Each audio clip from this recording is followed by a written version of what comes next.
But yeah, I mean, honestly, I think, and this isn't saying anything bad about the Sporting KC jerseys that they've released in recent history, especially this Argyle one this year. I think it's incredible. But I think this is the best jersey they've released in 6, 7, 8 years. Yeah. Like, honestly, this is truly, when I saw it on the field, I was like, because at first you see it just like sort of like in the models or whatnot. Sure. It's not the same. Major fashion model Ike Opara was showing off what this jersey looks like.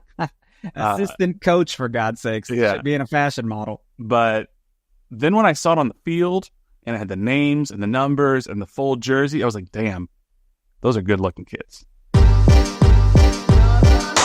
This is KC Sports Network, proudly presented by Emprise Bank. What's going on, everybody, and welcome back to another episode of No Other Pod. I'm Jimmy, along with my good buddy Daniel Kooser. Dan, what's going on, my friend? What is going on, indeed, man? Things are wild. Was it raining at this game last night? It was. We're recording this on Sunday, and it was raining. I did not see that in the forecast. Thankfully, it wasn't like a thunderstorm. But yeah, second half it started coming down pretty good for a little bit. You know, I had high hopes for this, man. I was thinking like we're playing a pretty bad team. We love to beat pretty bad teams, and but then I remember we're at home, and we don't like to win at home all that much. So yeah, what a weird weekend. Well, luckily, Casey Current was back in the mix. That's so like, true.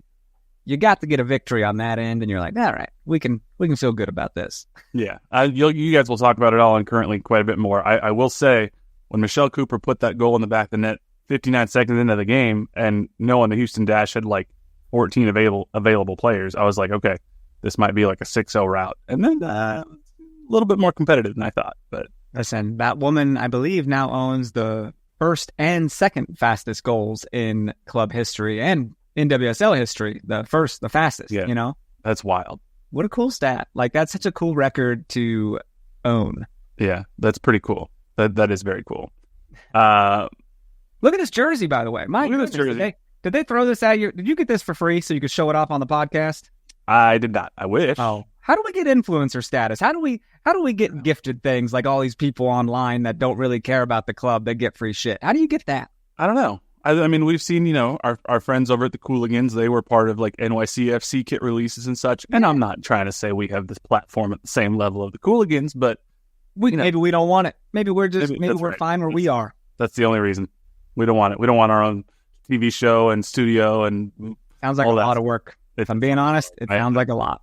Genuinely don't think I want that. It's not important to me. But no, hey, what do you think of the jersey? Because when there were leaks, you're like, okay, this is pretty cool. Kind of goes a little bit back to that retro Wizards vibe with the Kansas City and the rainbow and everything. And then we saw it debut, unfortunately, on the road in Vancouver instead of at home at Children's Mercy Park. But what did you think of the kit when you saw it? Well, I mean, I like it a lot. I think it's very pretty. It's very beautiful to lose in.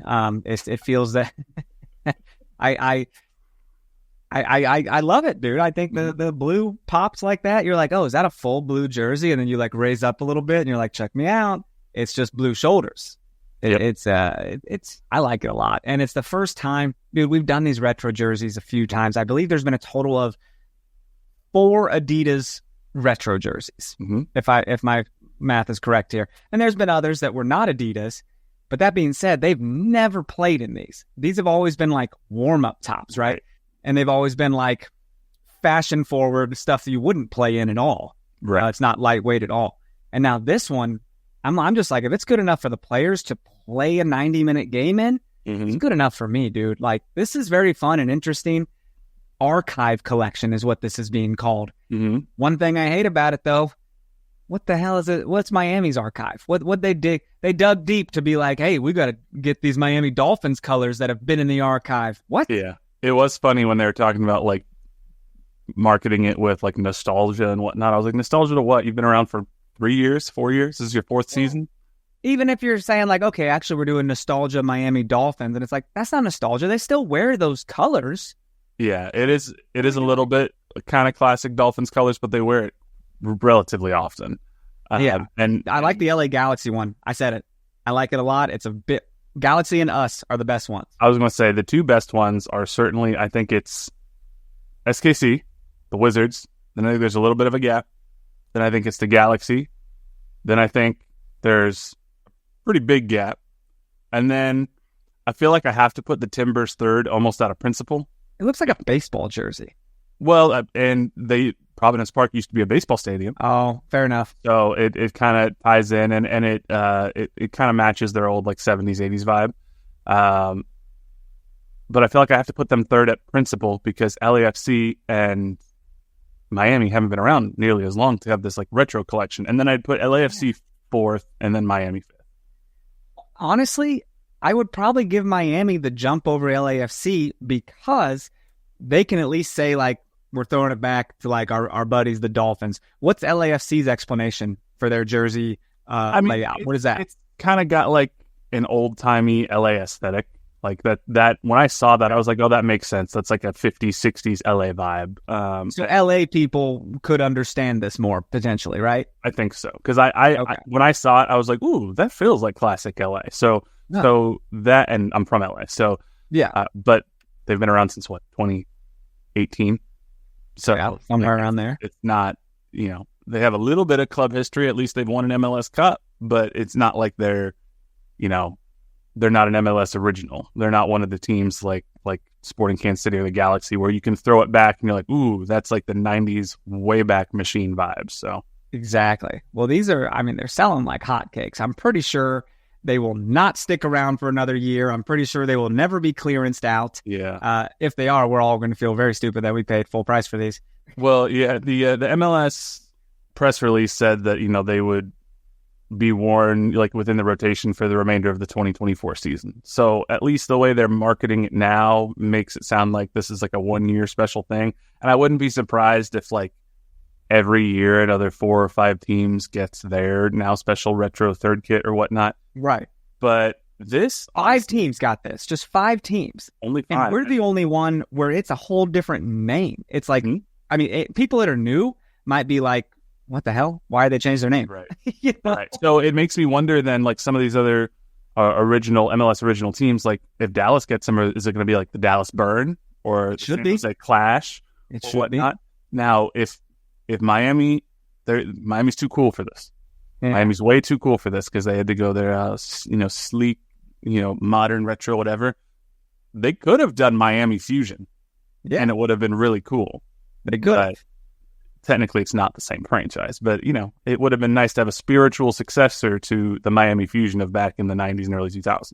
LAFC could have done Chivas. That would have been hilarious.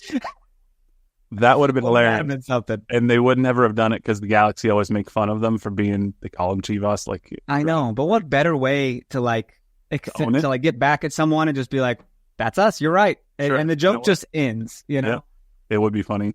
But yeah, honestly, I think, and this isn't saying anything bad about the Sporting KC jerseys that they've released in recent history, especially this Argyle one this year. I think it's incredible. But I think this is the best jersey they've released in 6, 7, 8 years. Yeah. Like, honestly, this is truly, when I saw it on the field, I was like, because at first you see it just like sort of like in the models or whatnot. Sure. It's not the same. Major fashion model Ike Opara was showing off what this jersey looks like. Assistant coach, for God's sakes. Yeah. Being a fashion model. But then when I saw it on the field and it had the names and the numbers and the full jersey, I was like, damn, those are good looking kids. Those look real good. Dude. It always looks better on the field. Like whenever I see something, I'm like, I'm excited to see it on the field. Because cool, but I'm sure it's way cooler. Yeah. But the only problem was that I was like, I text you and I was like, man, we look good out there. And you're like, hey, we're going to lose, but we're going to look good doing it. Yep. It's true. And it always looks good. Like you're right. It always looks better on the field. And then I'm like, damn, I need to buy that jersey. And then it never looked quite as good on me. And I'm like, I forgot. I don't have the body of Danny Rosero. I am not a soccer player. I understand. What size did you get? XL? XL. That's what run a little tighter than some of the jerseys of the past. They're not tight, but like, you want to like for the last spin, or what do you want to do? You want to? You don't need me to stand up. I got to put pants off. No, I'm kidding. I'm wearing pants. I feel like the last few years, like 10 years ago, like the State Line, like 2013 jersey, those were super tight. like spandex Yeah. tight. And then I feel like we went the other way, and like the all black jersey and kind of that era, That was a bigger one. they got kind of loose, and I feel like we're getting a little tighter again. We're kind of This is tight again. So it's not state line 2.0 tight or whatnot, but it's a little tighter than my XL was from last year. But it still feels good. I also got an XL. But we're similar body types, right? Tell me about your body. Are we we very similar? Would you say? I think so. Okay. So Okay. I think an XL is probably a good call. I'm glad that I was never going to go large because that would make me feel like a summer sausage. But Listen, I have some old jerseys, dude, where I'm like a can of biscuits in that bad boy. yeah. So, but it's a great jersey. It made me wonder, like seeing players like Elenis Vargas. I was like, does he even know what the Wizards are? Like, is he looking at this and being like, what is happening? But 100%. It was pretty cool. The shoes are great. I wish I could buy them, but they don't have my size. Yeah, So I'm not sold on the shoes. We talked about this. It's not my favorite. Nothing about it says Sporting Kansas City. Nothing on it says that. It says Kansas City, I think, across the back. It says Kansas City. So for all you know, you're walking around town and people are like, "You enjoy the city, huh?" You know what I mean? Like font. It's in the Wizards font. right. But if you could throw me a crest on there, whether a Sporting crest or a Wizards logo, Or like, that changes the game. if the three stripes were alternating colors, like the red, green, yellow, blue. Yes. Give me something. All they did was put words, and it's like no one's gonna. I mean, people know who know, but people that don't know are gonna be like, "This dude's a big fan of Kansas City." What I really want is the jacket. It's like a $200 jacket. The jacket. Is it really? Yeah, it's expensive. No, they've been giving these away around town.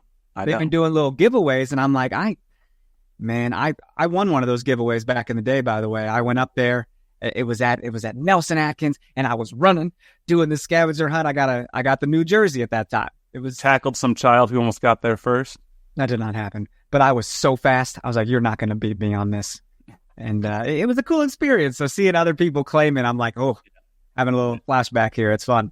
It's pretty cool. They're claiming it in like 2 minutes. They just happen to be in the area, I think. So it's. I mean, people working downtown too. I mean, it's wild to think about. Good for them. I was bummed that they didn't wear it against St. Louis. I think they should have just gone back to back. Why did we decide to wear it against a very good Vancouver team who's most likely going to beat us? I think that was probably a league mandate. Because it just got released. We're launching it this week, so because all 5 teams wore them, so it's like everybody's going to wear them, and it's like I wish, but it would have been so cool to debut them against St. Louis, especially with their stupid ass, making fun of the history or whatnot, and calling Children's Mercy Park "quote unquote" City Park West, even though they've never won a damn game at that stadium. They're saying that? Oh yeah, they had a big old banner that said "Welcome to City Park West." That's weird. Mm-hmm. That's why I got mad from the pod account late last night, and I put up that tweet where I was like, "Remember that St. Louis has never won a game at Children's Mercy Park, and Sporting KC went and whooped that ass at City Park in the playoffs." Whoop that ass, dude. That'd be like, oh my god, that'd be like K-State basketball fans coming into Allen Fieldhouse and calling it their East Fieldhouse, and it's like, no, you don't win here. I mean, what are you doing? Right. It's just they're so. I mean, I got a buddy who works for the club. I went and saw him last night at the game. It was great to see him. They always bring a good amount of fans. It's a great atmosphere, but always. It was funny because we'll probably take our break here in a minute and then talk about the games. But it is funny because I feel like we talk so much about like the concessions and how we don't like some of the stuff at Children's Mercy Park. And I'm talking to my buddy who works for St. Louis, and a St. Louis fan comes up. He's got this big ass bucket of popcorn chicken and like curly fries, and he's like, "Do you see this thing?" And my friend's like, "How much does it cost?" He's like, $20. And in my mind, I'm thinking like, that's kind of expensive. He goes, and my friend goes, "At City Park, that would have been like $60. And he's like, "I know, it's amazing." And so I was like, okay, it's, perspective shift where they were like, I can get a big ass bucket of chicken and fries for $20 and I can't do that at City Park. So that's pretty great. I mean, we do bash the concession options sometimes. The variety's not really there, but when you see a big old bucket like that, and then we're a population of overconsumption. We very much love that kind of stuff. So well, and you've seen on that Footy Scran Twitter account where they put up like soccer food from around the country. There's like a $20 tray that I've seen from Children's Merchant Park before, where it's like 4 sliders, like some chicken strips, some French fries, and a bunch of stuff, and it's like $20, and it looks like it's enough food to feed a small family. that account confuses me because sometimes they're really praising the food options, and other times they post some really gross looking shit. Yeah, I think they do both. It's whatever people submit. It's all users submitted. So sometimes it'll be like, oh, here's a gourmet brisket sandwich that looks delicious. And other times here's some brown mushy peas and gravy. Fish and gravy from the Norwegian 3rd Division. Exactly. Like here's some gefilte fish or something. Like, what is happening? But then they always do the poll afterwards, like scran or no scran, and it usually goes pretty well. So yeah. Well, let's take a break here real quick, and then we'll come back and we'll talk some more soccer. We appreciate you supporting KC Sports Network by listening to our podcast. You have helped us become the highest-ranked Chiefs podcast network in 2022 and 2023. And don't forget about our daily Substack newsletter, the best written analysis you can find on the Chiefs straight to your inbox every day. kcsn.substack.com. Saving money should be easy. You shouldn't have to rake yourself through a bed of hot coals just to save a few bucks. No oops, no BS. So when Mint Mobile said it was easy to get wireless for just $15 a month with the purchase of a 3-month plan, I called them on it. Turns out it really is that easy to get wireless for $15 a month. The longest part of the process was trying to cancel with my old provider. So if you want to find out just how easy it is to save money with Mint Mobile, head to mintmobile.com/KCSNNOP. All 3-month plans right now are only $15 a month, including the unlimited plan. And all plans come with high-speed data and unlimited talk and text on the nation's largest 5G network. Worried about transferring over your contacts and your phone number? With Mint Mobile, you can bring your own phone number along with all of your contacts. So find out just how easy it is to switch with Mint Mobile and get 3 months of premium wireless service for just $15 a month. To get this new customer offer and your new 3-month premium wireless plan for just $15 a month, go to mintmobile.com/KCSNNOP. That's mintmobile.com/KCSNNOP. Cut your wireless bill to $15 a month at mintmobile.com/KCSNNOP. $45 upfront payment required, equivalent to $15 a month. New customers on first 3-month plan only. Speed slower above 40 gigabytes on unlimited plans. Additional taxes, fees, and restrictions apply. See Mint Mobile for details. So I was very sad I couldn't be at this game. The St. Louis games are always my favorites, dude. I love to be there. Unfortunately, had to give up my tickets. But dude, Chris and Nick came to see Tootsie on Friday. Amazing. It was crazy. I was like, look at these guys coming in here to support the homie. Like it was cool. It was cool. They came out. Awesome. Yeah, I'm gonna try. I'm looking at my schedule. I wasn't supposed to be here this week. I was supposed to be out of town, and Chris was gonna fill in for me. And a lot of stuff happened. Long story short, my travel got moved a couple weeks. So, but now I'm going to be gone the weekend that I think I was looking at trying to come. So I might have to move it up a week. But I think I want to be there. And hey, if you're a listener, you want to go see Tootsie, let me know. Hit me up. Maybe we'll see it together. Listeners have seen it. I've been tagged on Twitter, people that are fans of the pod. And I'm like, look at this crossover promotion, this love. It just feels so good. That's awesome. So let's see here. Before we jump into the Vancouver game, I would be remiss if I didn't mention this because I feel like, it's happened about a week ago at this point, but we haven't talked about it on the pod. Did you see the highlights? And I think you and Chris talked about this a little bit on Currently, but I want to talk about it here too. The disaster that the Copa America final was last week. Yeah, it looked like it was bad, dude. It looked like people rushing like a border or something to like escape danger or something. People were coming in this place. People were crawling through vents like John McClane. It was crazy. That was wild. When I saw people going through the vents, I was like, "What?" There was one clip I saw where people were a gate kind of fell because people were getting crushed against it. People start running through. Someone like throws a small dog that starts running, and I'm like, "Why are you bringing a dog to a soccer?" There was a dog. There was a dog, and then like that security member had to run, like grab the dog and keep it from getting trampled. Dog's fine. Good news. Dude, people die like this, by the way. You all might forget maybe the Travis Scott concert. Do you remember this crowd crush moment? This is what this looked like on a smaller scale, crowd crush. Well, and soccer fans, especially if you're a fan of English soccer, know well the Hillsborough disaster at Liverpool, where it was a fan crush situation where now there's been 97 people who have died as a result of that tragedy, where, again, crowd control wasn't managed properly. They forced everybody into a small area. It resulted in a crowd crush, and 97 people died. And that was bad because they ended up blaming the supporters for a lot of it. And eventually then it came out that it's like, no, it wasn't the supporters' fault. It was the security's fault and the stadium operations, etc. Nobody died, thankfully, at Copa America, but it reminded me of a similar situation because it was not managed properly. I can 99.9% guarantee you that this is the fault of CONMEBOL, with no matter what statements they're putting out, because everything I've heard is that CONMEBOL managed all of the game day operations, all of the security procedures. They had been told, hey, this is how we normally do it for Miami football games. This is how we normally do it for F1 races. This is how we normally do it for Taylor Swift concerts. And they're like, we're going to do it a different way. And it resulted in this disaster. And there's lawsuits, and it's a big old mess. I'm glad that, all things considered, nobody got more seriously hurt. Right.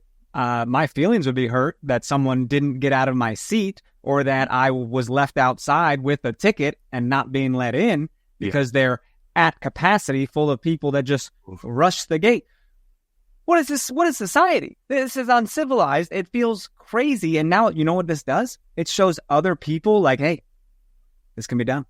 Well, and, this has happened at soccer games before. This has happened at music festivals. Honestly, you'll see like at Lollapalooza, and I believe that's in Chicago, or different festivals where people get antsy and then they start rushing the gate, and then they realize, I can hop over to get my spot first. So unfortunately, seems like part of human nature, but that's where the event organizers have to be smarter. For Miami football games, they set up a perimeter way away from the actual stadium, and they have multiple checkpoints to make sure that you actually have a ticket before you get anywhere close, etc. So it slows down almost in waves those people, and doesn't create a situation where everybody's pushing against the fences of the stadium.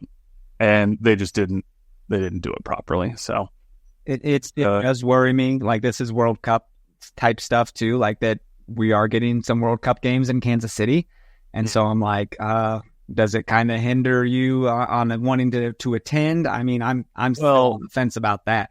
Actually, I'm not on the fence. I'm in the vent about that. The good news about Arrowhead is, like, I can almost guarantee you're not getting into that parking lot unless you have tickets to the game. And it's not, Arrowhead isn't exactly like the easiest to get into. Like they've managed the and sometimes it's a problem, but it's not a downtown stadium. You can't just downtown stadium, and they've managed the entrances into the parking lot where there's some choke points. So it's not like people are just going to be able to, people aren't going to be mad rushing off of 435, and is it 430? I think it's 435, and running up. People might. Maybe, but I think it'll be fine. But there's some weird people out there, dude. Some weird people, and if you don't acknowledge that, you're probably the weird person. So be smart here. You don't think you're the weirdo, then you're probably the weirdo. If you don't think there's weirdos out there, then you are absolutely the weirdo. Like, what is going on? So let's talk Sporting KC soccer. We went to Vancouver, and there was a lot of rotation in this game. It started as a 4-2-3-1, which is we've kind of come to see over the last handful of games, and with some amount of success. I think what's unfortunate is I'm almost at the point when I see Alan Pulido in the lineup, especially him and Willy together. We've talked about this before. I don't get excited. I get nervous because he doesn't have the same level of energy. He's not effective the way that Eric Tommy is. And Eric Tommy isn't even a true number 10. Like, he can play on the wing. But he's not a Gotti Kinda type creative midfielder. True. But I just was like, Vancouver, it can be a weirdly tough place to play. Vancouver's pretty decent this year. And quite honestly, for the first half, Sporting did not look very good at all. Sporting looked a little bit overrun, and it was the 33rd minute when it had kind of been coming, where Vancouver had just been knocking, and Sporting had somehow gotten away with not giving up a goal, where it was just, again, a really gorgeous team passing sequence, and it ends with an own goal from Robbie Volliter trying to slide and hit a ball away. But I don't know what to say other than throughout the entire first half, Brian White and Gauld and every Vancouver attacker was just cutting up the Sporting KC defense. It was rough, dude. They were just coming, and I was like, we're just absorbing pressure. We're just trying to play a catastrophic deflection here. And so the best part about this for me, though, is when this own goal happened, is how mad Brian White was. He clearly says, motherfucker, because he didn't get the goal. And I'm like, that's pretty doggone selfish of you, sir. I know it would have put him in, like, I think 3rd place in the Golden Boot running. Yeah. But it's like, come on, dude, you still scored, but he was just so selfish and self-centered that was like, that was mine. But that's a striker, I think. I think strikers do think that way. Yeah, it is. That is a striker mentality. And you've seen Cristiano Ronaldo in big games, like, try to get a little touch on a ball, like, that's clearly going into the net that he doesn't need to steal a goal. And, even this most recent Euros, like, he was throwing a little fit because he didn't get the ball, and then his teammate scored. He had to stop and kind of be like, wait, what happened? We scored. And then he seemed like conflicted because he's like, we scored, but it wasn't me. Yeah. And so, not that Brian White did that, but it just was not a good first half for Sporting KC. That field sucked too, man. You see that field out there? People were slipping and sliding everywhere. It was crazy. Field always sucks. BC Place, not the best. That turf is awful. It's probably the worst turf in the league.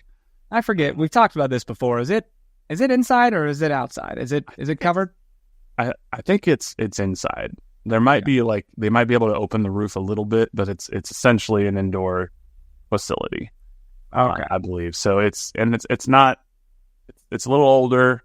It's not the best, but it does look open air, right? There's like those wires coming out from the centerpiece. And is it open all the way? I wasn't sure if it was like a skylight deal or what, but I don't know. It's a weird stadium. Yeah, it's covered. Like, you're not going to get wet or nothing, but the field, I think, will get wet if it rains. Would it? Okay.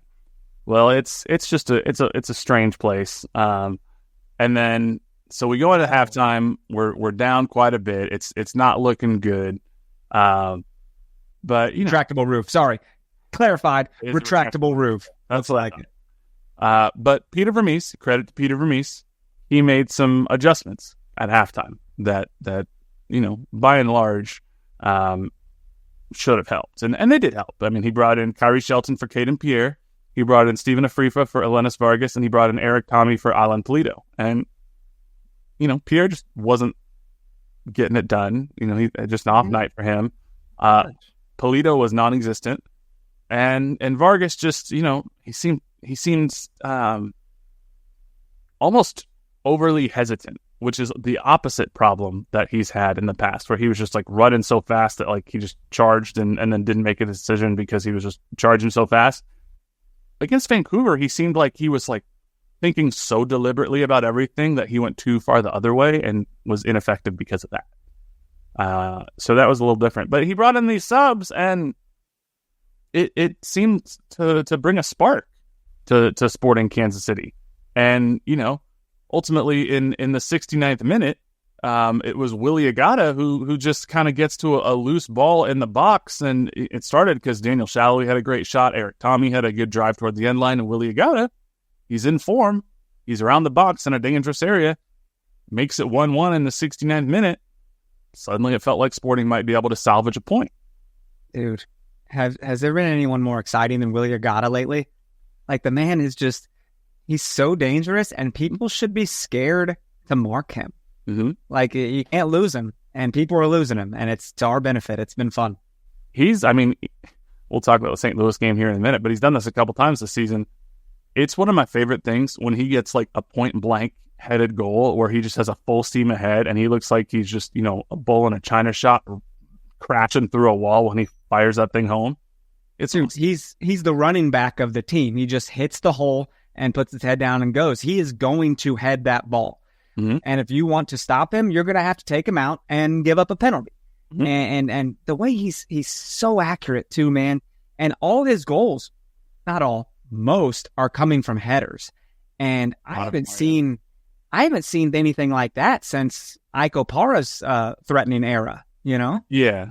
Danny Rosero on set pieces has been pretty good. Sometimes, sure. but it's a set piece thing. He's a center back. Yeah. So, but Willy's just finding himself in dangerous spots around the net. It's amazing. He's putting himself in spots around the net to find those rebounds, and that's one of the issues when Allen drops so deep or whatnot. He's not there to grab a rebound or to have a back post run or whatnot. Willy's putting himself in dangerous spots that Allen simply doesn't.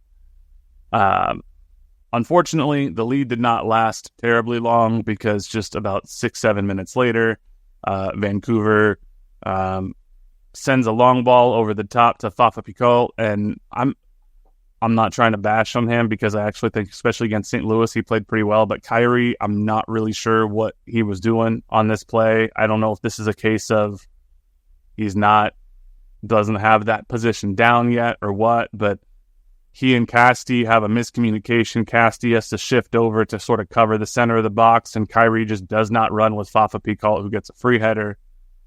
Doesn't seem like it was a miscommunication. Seems like Kyrie messed up here. And Castellanos was very upset about this. Happy. Turns to him, clearly frustrated. I don't know what to say about this other than Kyrie didn't really have a person to guard over there, so why wasn't he coming back anyways? I don't know, man. I love Kyrie Shelton, maybe more than anyone. So I'm upset that this happened. It's unfortunate because the guy's a workhorse and makes the right fouls at the right time, but just sometimes there's a lapse in judgment. The man's a forward playing a defensive position. That's so hard, and it's easy to forget. Yeah, and I had a pretty a back and forth with someone on Twitter, which more often than not when you hear people talk about Twitter back and forth that they're not productive. I actually had a good productive one. Forgive me, I forget who what the name of the person was. So I'll try to figure that out here in a second as I talk through this. But I had mentioned something about I think maybe this is an issue of Kyrie still just needing to learn the position, and then this individual is like, I think it's an effort thing, and this is where I think why people get frustrated with Kyrie. And I said, hey, I get it, but I think it was Lance Leggett was the name. Forgive me, Lance, if I'm mispronouncing your name. But he goes, many times he's out of position because he doesn't give the urgency or effort to regain proper positioning. It's part of what causes SKC fans to dislike his play. It seems he doesn't care at times. And my response to that was, I think it's a bit of confirmation bias. I think there are times when he works hard and does great to track back defensively, a la the St. Louis game yesterday, where you played pretty damn well. And I said, but those times aren't really pointed out or remembered by people who have already made up their minds about him. They just kind of nitpick on the really difficult things, and they don't want to point out the good things. And then credit to Lance, he was like, hey, you know what? You do a good job of maintaining neutrality with Kyrie Shelton, pointing out both good and bad play. So and there's a weird polarity with Kyrie Shelton. So I appreciate Lance. It was a good interaction. And I think that's true. I think Kyrie does some bad stuff. Kyrie does some good stuff. And people tend to latch on to the bad stuff a lot more than the good stuff. And I just feel bad because I know the players see it. It doesn't mean we absolve them of criticism. But I think it does impact players when you are constantly so harping only on the negative stuff. But then don't also be like, hey, you know what? He played really well against St. Louis. You have to acknowledge positive stuff. I mean, it's just like a manager at work. I mean, if someone's always putting you down and saying you do the bad things and they're never acknowledging your good things, come on, man. Why you want to work there anymore? Yeah. And I think Peter has almost felt the need to defend Kyrie. He has more than he maybe would otherwise because he sees and hears the same stuff too. He said it as much in press conferences. Probably overcompensates a little bit with saying all the good things that Kyrie does. And it's like, well, I mean, he has to. He has to go to work and be that mouthpiece for his boys. Kyrie doesn't always get that platform to do that. And Kyrie doesn't really want it. When I had my conversation with him a couple of years ago, you could just tell he doesn't like to do those things. Yeah. So it was interesting that he even talked to me. He's a relatively quiet and reserved guy. Very much so. He's a good interview. He's fun to talk to. He's an interesting guy, but he's not the kind of guy that's out there trying to grab the spotlight. Definitely not. No. So it was a bummer that Sporting couldn't hold on to the 1 point because we had talked about you get a point in Vancouver, beat St. Louis. You're still kind of sort of on track if you have any chance of doing anything. Couldn't get that point. So now you turn to St. Louis. You know that playoffs are 5% out the window. So this isn't a situation about playoffs so much as it is about rivalry pride. St. Louis has not come into Children's Mercy Park and won. At least before this game, we now know they still haven't. But their fans are loud. They like talking a lot of trash, and they brought 500 supporters officially, and they took over that whole corner as they typically do. It's always a good atmosphere. And this just seemed like one of those games where, hey, if your season's not going the way it was, you can get up for this game because you want to beat your rival. Mm-hmm. And I don't know how well the atmosphere translated on TV, on the broadcast, but it was loud as hell in the stadium when I was there. And the fun thing I think about a game like this is the energy of the St. Louis supporters brings the energy of the Cauldron and the South Stand to a new level. That is true. It's fun to see that matched because I feel like that's been missing a little bit. So it's just, it was good to see. And Peter even said, he was like, these games are good, not just for these teams, but for the league. And I wish that we had atmospheres like this every single week. That's cool and all. It just sucks to, not come away with anything substantial here. But that section, man, I was able to sell my tickets at a, pretty decent price. And I hope a St. Louis fan paid good money for those.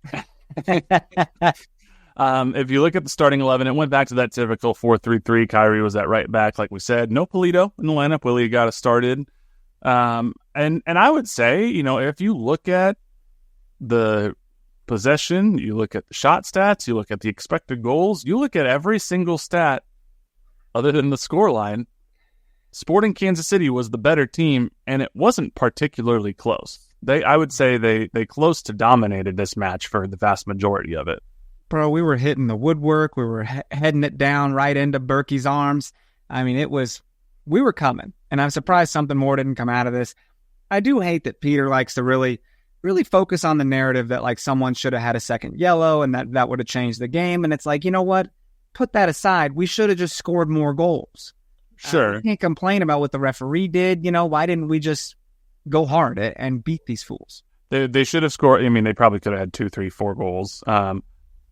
Berkey stood on his head. Berkey's just he always does. Really good goalkeeper. And Peter 100%. Peter called him. He's like he's the top goalkeeper in the league. Top echelon. There you go. And I mean, he's played at the highest level. I mean, he's played, in the Bundesliga for Borussia Dortmund. He's a very, very good goalkeeper. See if he's in St. Louis next year. I'm not saying anything. We'll see. We'll see. Well, a goalkeeper can't help a team because they're still below us in the standings. So life is not good for them either. I don't know. There's a new team coming into the league in sunny Southern California that a certain goalkeeper may or may not have interest in, from what I hear. But I was thinking California needed more soccer teams. That's exactly what I was thinking. Yeah. There's not enough. I think especially the Southern California area. Why not? Why the hell not? And you know what? There's already two. They got the number 1 and number 2 spot on the standings. I mean, why not give them all 3? That'd be great. Yeah. San Diego soccer's been going so well in recent history. So has it not?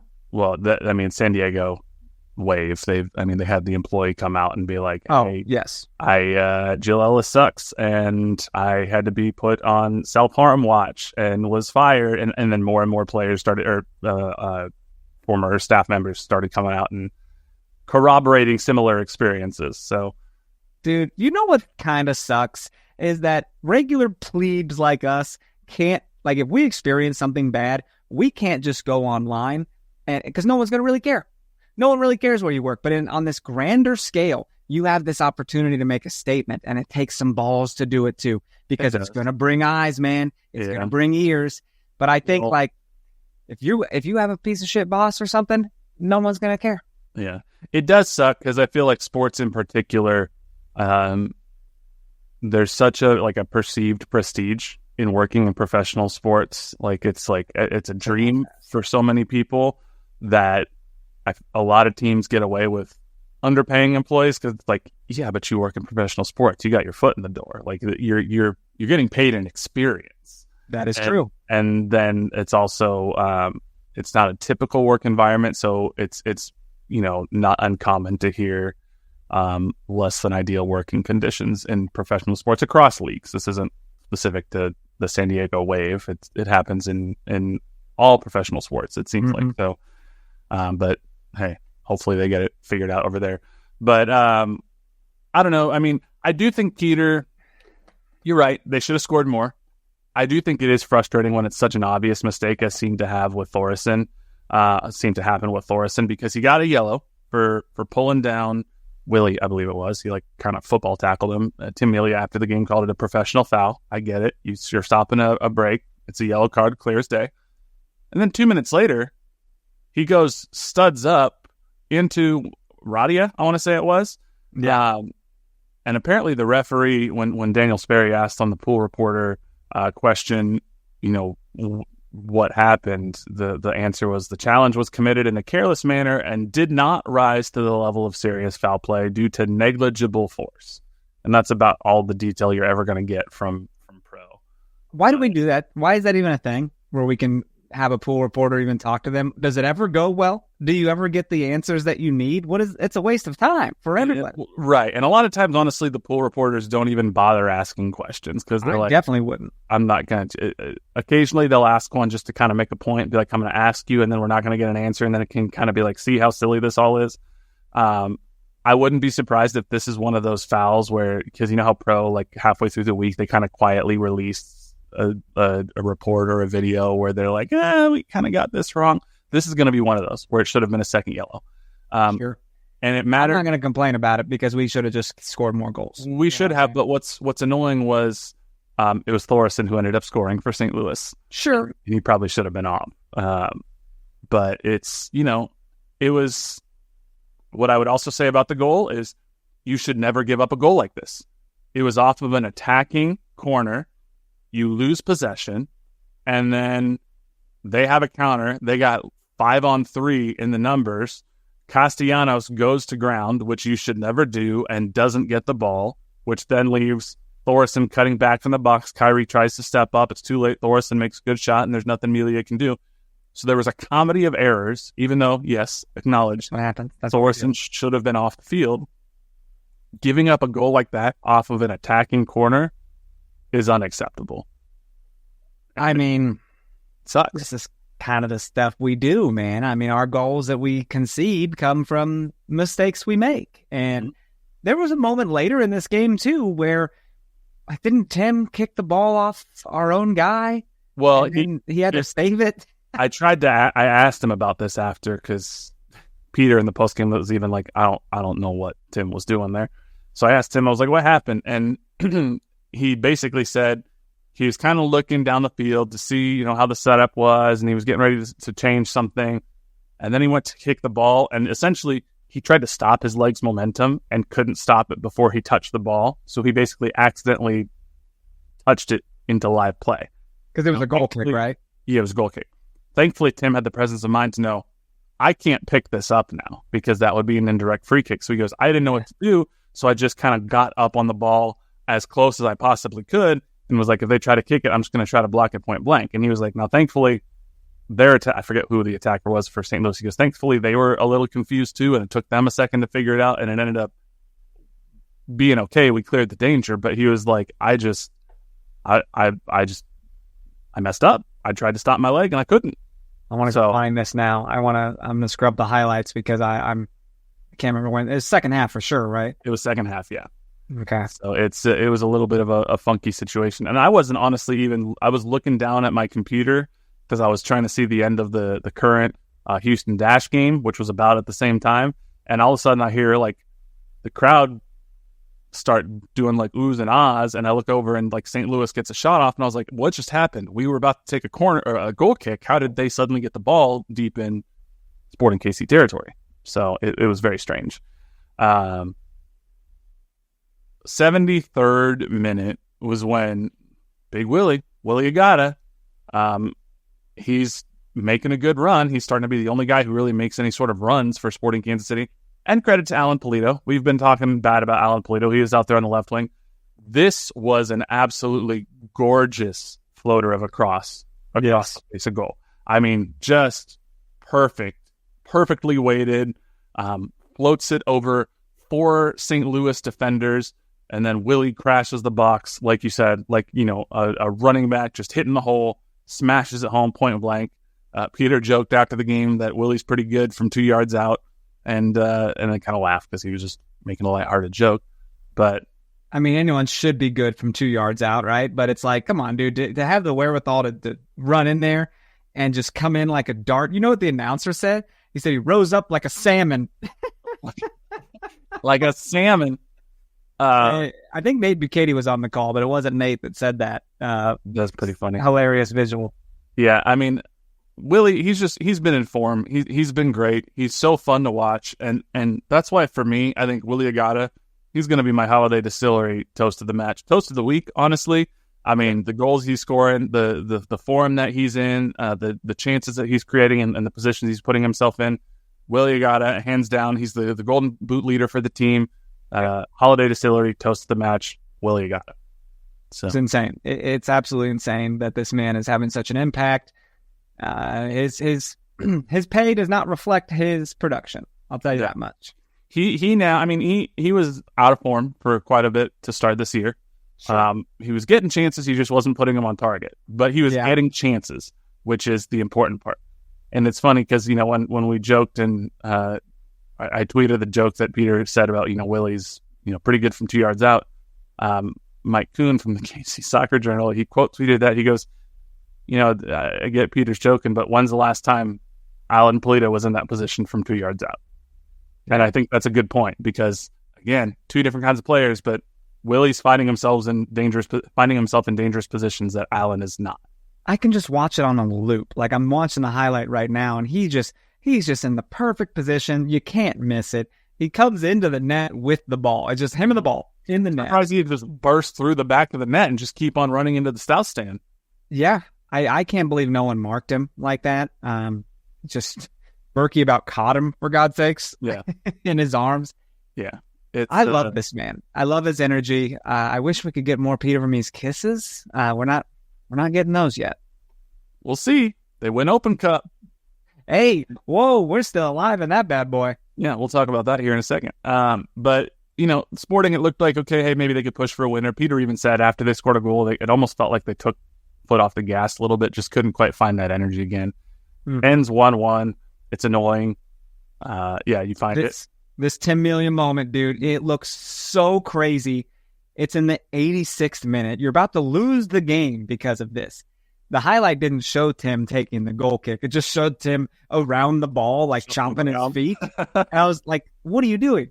But he couldn't touch it. He knew that. Something messed up. And luckily, this shot from the STL player hits another STL player in the back. Mm-hmm. So otherwise, man, that might be a goal. Yeah. And it would have been the most 2024 Sporting way to lose a game. Bro, like that would have been the perfect summation of this season. I mean, I don't. With that, I mean that's on not top 10 on SportsCenter Fridays. Correct. That's what that is. Correct. It's just ultimately it's frustrating because again, this game Sporting KC played was the, I would say, not by a small margin, the better team for quite a bit of it. Just didn't have the end product, and a single silly error is what ultimately leads to their goal, and that's been the case all year. And so now Sporting go into a little bit of an MLS break. A little bit? Isn't it like 8 weeks or some shit? Yeah, the next MLS regular season game that is scheduled is August 24th. So why'd I say 8 weeks? That's crazy. Is that 5 weeks? It's about 4.5, 5 weeks. Okay. So we do host Chicago on Sunday in the Leagues Cup.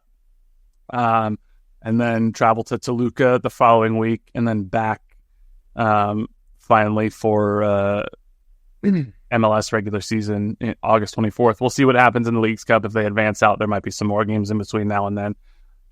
What do you think about this Leagues Cup? I mean, do you want to advance in this Leagues Cup? Do you want to just be like, let's just get healthy? Like, what do you want to do? I mean, why? Are you going to go win the regular season? We're not. I think we're out on that, right? Like, are we pretty agreeable here that we're not going to do anything there? I mean, so right now, in terms of conference standings, Sporting KC is 12th place. Yes. We have 9 points out. Points and 8 games left. So 8 games left, 24 possible points remaining, sitting on 24 points. So in order to get to where we were last year, 44 points, that is 20 points of the possible 24 that you have to take. So I believe our good buddy Chip, the keeper of stats, did a little math for us to talk about what would need to happen, and it's probably not happening. It's not happening. Is that my cue to read Chip's? Do it. Let's read it right now. So here we go. Another week, another time to look at some MFN numbers. Sporting closed out their stretch of games in a not bad place, all things considering. Before that stretch started on June 29th, SKC was 3-12-5 for the season, putting us at 0.7 points per game for those 20 league play games. In the recent stretch of 21 days, SKC took its 7 games and went 4-2-1, including the Open Cup game. In terms of league play, that's 1.67 points per game and advancing to the next round of the U.S. Open Cup. Jesus Christ, what did he do here? To quote Pedro Pascal's character in Wonder Woman 1984, life is good, but it could be better. In order to hit that 44 points for the season, we need 2.5 points per game for the remaining schedule. Given the rest of SKC's strength of schedule, it's not looking good, y'all. We do get to play St. Louis again in St. Louis on September 28th, though. Agada netted himself another 2 goals since last pod, one at Vancouver and one against St. Louis, bringing his season total to 9 goals. Especially considering that the second highest goal count for the season is Tommy with 5, Agada is earning his keep. If he scores one more goal, he'll be tied with the combination of Russell, Shallowy, and Polito combined. Agada is sitting at the highest on the team for goals per 90 at 0.64, tied with Afrifa. The difference between the two is that Agada has over 1,200 minutes played. The St. Louis game brought some surprises, which I was not ready for, especially coming in the form of Daniel Shallowy. Shallowy played the full 90 against Vancouver on Wednesday, which led me to expect that he wouldn't see much playing time against St. Louis. According to FOTMob, Shallowy had a 7.2 rating for the game against the Caps, third highest on the team behind Tommy and Agada. In the game against St. Louis, he had a 6.7 rating, which was second lowest among the starters, only in front of Tim Melia, who had a 5.9. How did they calculate these for goalies? Regardless, especially with Vargas only playing 45 minutes on Wednesday, those legs would have been a bit fresher. And given that St. Louis has a defense that's more prone to a fast counterattack, having Agada up there by himself means he will be closed down more easily. Credit where credit is due, Shallowy did have a hell of a FIFA move in the 31st minute to give him that blast on frame from a difficult angle. Interesting factoid of the pod. We know that SKC is tied for first in the league in terms of the number of unique goal scorers, tied at 15 with St. Louis. Among players who have any playing time this season, how many players on SKC have neither a goal nor an assist for the season? And how many of them are not goalkeepers? Other teams in the league, on average, have over 10 players who have played and have neither a goal nor an assist. Sporting KC has 3, with 2 of them being Melia and Polskamp. Felipe Hernandez is the only field player on the SKC roster who has seen playing time and has had neither an assist nor a goal, but I don't expect that to change for him for the foreseeable future. God damn it, Chip. Next weekend, we play Chicago for some Leagues Cup action, so maybe we can get a win there. Chicago is 14th place in the East, only beating out the Revs by 1 point, but they're in good form as of late. 1.4 points per game in their last 5 matches with wins against Philly and Cincy and a draw against NYCFC. Given that those fixtures are against the 10th, 2nd, and 5th place teams in the East, respectively, this will be a real wildcard match. Chicago is only 2-4-7 away this season compared to SKC's 4-4-5 at home. I will say that Chicago is only one of 5 teams in all of MLS with a negative goal differential for both home and away this season, so here's maybe to a high-scoring game. Let's get some Big Willie style and start the group play off right. Here you go. We don't even have to preview the Chicago game because Chip just did it. So we'll see you guys next week. If we go on and advance in the Leagues Cup, fine. Okay, more Sporting KC soccer to watch. That's all well and good. It'd be fun to beat Toluca in Mexico. That's all well and good. My priority at this point is still prioritizing U.S. Open Cup because we know we're 2 games away from a trophy.